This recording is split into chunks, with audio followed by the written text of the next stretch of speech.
मी सहाय्यक पोलीस निरीक्षक नितीन सुदास करणार, प्रभारी अधिकारी किनोली पोलीस स्टँड ठाणे ग्रामीण। दिनांक म्हणजे किनोली पोलीस स्टँड हद्दीत दोन पर्यटन स्थळ आहेत, एक चोंडा प्रकल्प व दुसरा जांभे डॅम। तर मागच्या रविवारी म्हणजे दिनांक 26/7/2026 रोजी चोंडे इथे 5 पर्यटक फिरण्यासाठी आलेले होते। तर ते अचानकपणे पाऊस जोरात झाल्यामुळे ते 5ही पर्यटक पाण्यात वाहून गेले होते। आम्ही पोलीस नागरिकांच्या मदतीने त्यापैकी 3 पर्यटक यांना वाचवण्यात यश आले। त्यानंतर जे 2 पर्यटक होते ते त्या पाण्यात वाहून मृत्युमुखी पडले। त्यांचं जर आपण वय पाहिलं तर एका पर्यटकाचं वय होतं 36 वर्ष आणि एक तरुण मुलगा होता IT इंजिनियर 21 वर्षाचा, तो सुद्धा त्यात मयत झालाय।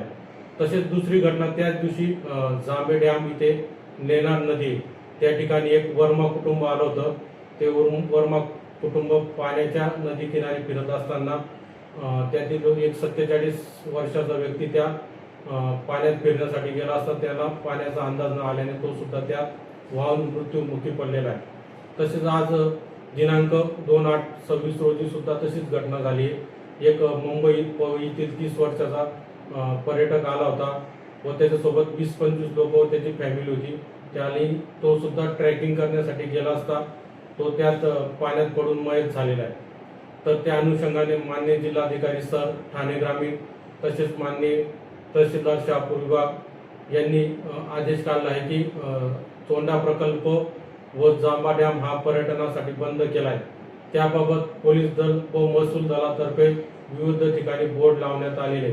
तरी माझी सर्व पर्यटकांना विनंती राहील की चोंडा प्रकल्प व जांभा डॅम परिसर पर्यटनासाठी बंदी केलेला आहे। जर कोणी पर्यटनासाठी आला व पोलीस दलाला आढळून आल्यास त्या पर्यटकावर कठोर कारवाई करण्यात येईल याची सर्वांनी नोंद घ्यावी।